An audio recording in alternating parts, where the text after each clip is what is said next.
রাসূল সাল্লাল্লাহু আলাইহি সাল্লাম যে একজন মহামানব হিসেবে প্রেরিত হবেন তার কিছু আলামত পূর্বে থেকেই ছিল। সুবহানাল্লাহ। রাসূল সাল্লাল্লাহু আলাইহি সাল্লাম ঐতিহাসিকরা বলছেন যে তিনি যে মহামানব হবেন এটা কারো জানা নেই, কিন্তু তিনি যে এই পৃথিবীতে আসবেন, এই পৃথিবীতে আসার যে লক্ষণ, তার কিছু কিছু লক্ষণ এগুলো আগে থেকে রাসূল সাল্লাল্লাহু আলাইহি ওয়াসাল্লাম হাদিসের মধ্যে আছে।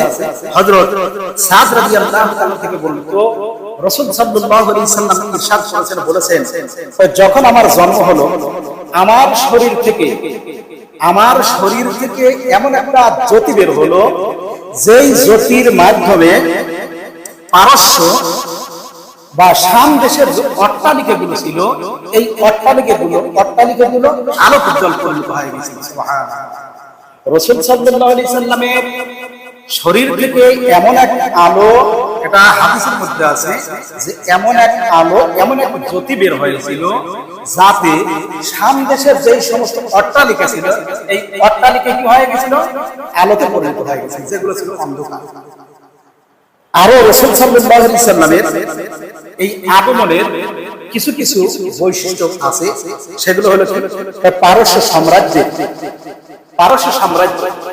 এই পারস্য সাম্রাজ্যের যারা অধিপতি, যারা সেনাপতি, যারা প্রধানমন্ত্রী ছিলেন, তাদেরকে মানে কিসরা বলা হয়। তাদেরকে কি বলা হয়? কিসরা। এই কিসরাই হলো যারা পারস্য সাম্রাজ্যের প্রধানমন্ত্রী, তাদেরকে বলা হয় কি? কিসরা।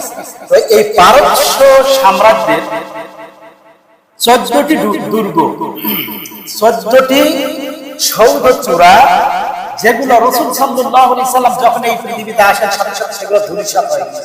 সুবহানাল্লাহ। যেই সৌধগুলোতে মানুষের প্রতি বিভিন্ন ধরনের আপনার শিরকি কাজ করে, সেগুলো কি হয়ে গেল? একেবারে ধূলিসাৎ হয়ে গেল, চূর্ণ বিচূর্ণ।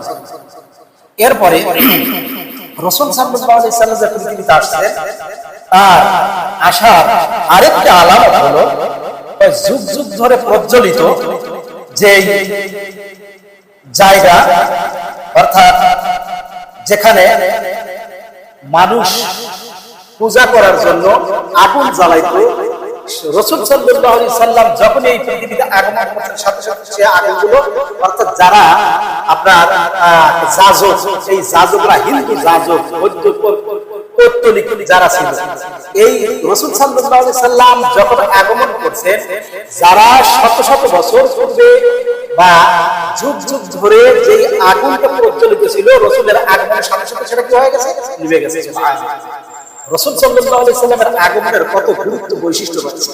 এরপরে রাসূল সাল্লাল্লাহু আলাইহি সাল্লাম যখন এই পৃথিবীতে আগমন করার সাথে সাথে কাবার মধ্যে, পবিত্র কাবা গৃহে 360টি দুর্গ ছিল, 360টি প্রতিমা ছিল।